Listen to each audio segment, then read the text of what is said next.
Hello everyone, hi this is Anurima. Welcome you to eat and live soulful. বলুন তো এটা কি ডিশ? এইটা বানিয়েছিলাম আমার ছোট্ট মিষ্টি কোকোর জন্য।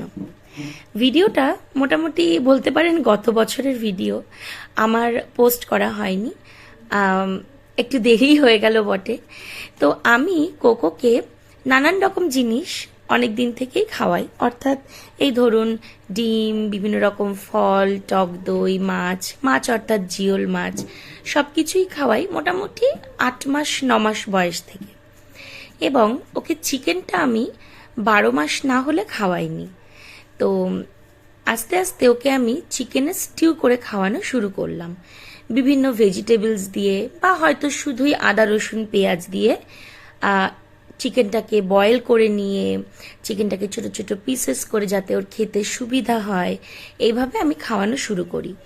তো আমি একটা ডক্টরের ভিডিও দেখেছিলাম যেখানে বলছিলেন যে চিকেনের থাই পিসগুলো ছোট বাচ্চাদেরকে একটু না দিতে, মেবি বিকজ চিকেনের অনেক অ্যান্টিবায়োটিক্স ইউজ করা হয়, ওদের মধ্যে অনেক ইনজেকশনস দেওয়া হয়, সেই কারণে। তো সেই জন্য উনি সাজেস্ট করছিলেন যদিও বা আপনি দিচ্ছেন, চেষ্টা করবেন একটু ব্রেস্ট পিসেস দিতে, অর্থাৎ ফাইবার পিসগুলো। তো আমি একটা লঙ্কা দিলাম, কেউ দেখে ভাববেন না যে ছোট বাচ্চা লঙ্কা দিচ্ছি।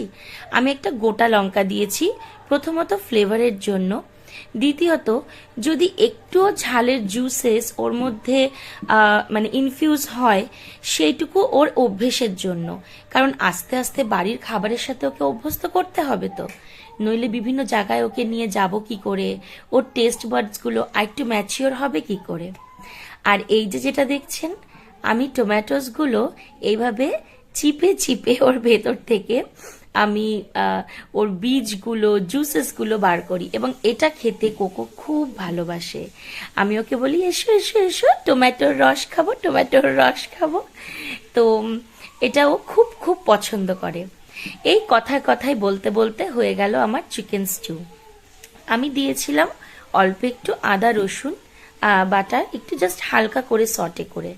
তো যখন চিকেনটা ওয়েল বয়েল হয়ে যাবে তখন এটাকে আপনারা ছোট ছোট পিসেসে কেটে নেবেন। চাকু দিয়েও কাটতে পারেন, আমার কাছে কুকিং নাইফ সিজার ছিল, আমি সেটাই ব্যবহার করলাম। তো এরকম পিসগুলো ও মোটামুটি একটু হাত দিয়ে আর একটু চটকে দিলে ও খেয়ে নেয়। আর কোকোর গ্যাগ রিফ্লেক্সটা খুবই বেশি, সেই জন্য আমি ওকে বিশেষ কিছু বড় বড় জিনিস খাওয়াতে পারি না। তো যেরকম যে ঠাকুর যে ফুলে পূজ্য, রান্নার শেষে আমি লঙ্কাটা তুলে ফেলে দিলাম যাতে ভুলবশত কোনোভাবে ওর মুখে ঝালটা না পড়ে। তো আমি এতে কোনো পেঁয়াজের ব্যবহার করিনি, লাস্টে আমি একটু ঘি দিয়েছিলাম। আমি জানি না ওটা ভিডিওতে দেখা গেছে কিনা। তো কেমন লাগলো আপনাদের ভিডিওটা অবশ্যই জানাবেন। এরকম আরও বেবি ফুডের রেসিপি জানার জন্য আমার চ্যানেলটা সাবস্ক্রাইব